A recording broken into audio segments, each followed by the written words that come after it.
એમ આપણે આ મોહજાળ બધી જરૂરી છે આપણે પરિવાર માટે। હું તો યુવાનોને કહું તમારી તાકાત હોય એટલો રૂપિયો કમાઈજો, એ સબ માયા હે નિષ્કા ક્યાં કરે ન હાલે, આ બધા બિલ ભરવા પડે પાછા।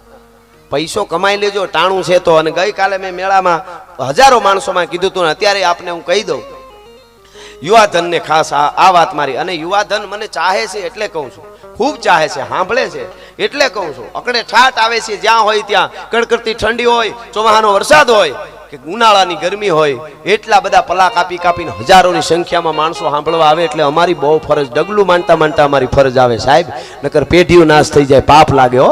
હા, એ હકીકત વાત છે। એટલા ચાહતા હોય કદાચ ગમે એ જગ્યાએ જાતા હોય, ગાડીનું હોરન મારી અખતરા કરેલા છે।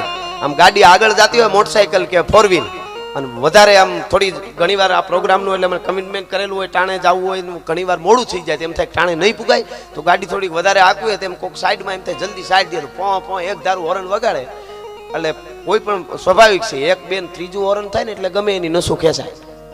આ અખતરો હું આ પારેશ્વરની કૃપાની વાત કરું, દ્વારકાવાળાની। એટલે પછી મોટરસાયકલ આગળ જતું હોય, સાઈડ ઘડીકમાં ન દે અને હોરન વધારે મરાઈ જાય એટલે એ તરત નસું ખેંચાય, એક હોય બે હોય આમ જોવે, અથવા તો ફોર વ્હીલ હોય કાચ ખોલી જોવે, એવું બધું કોણ છે, કોને અમારે ઉતાવળ હોય અને શું રહે એટલું બધું શું રહે એવું થાય ને, એ તો સ્વાભાવિક છે કે આટલા બધા હોરન મારે।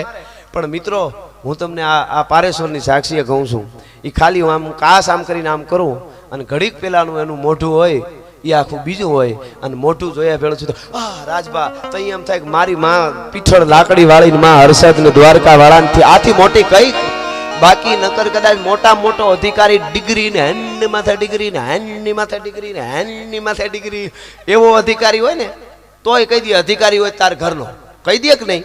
પણ ઓલા તો એની મુખ મુદ્રા જે આખી ફરી જાય ને તઈ એમ થાય કે ડગલે ડગલે વિચારજે કવિરાજ, નકર જીવતા ને જીવડા પડે। આ એટલા ચાહે છે ભલા માણસ, એથી મોટી કઈ જવાબદારી હોય છે।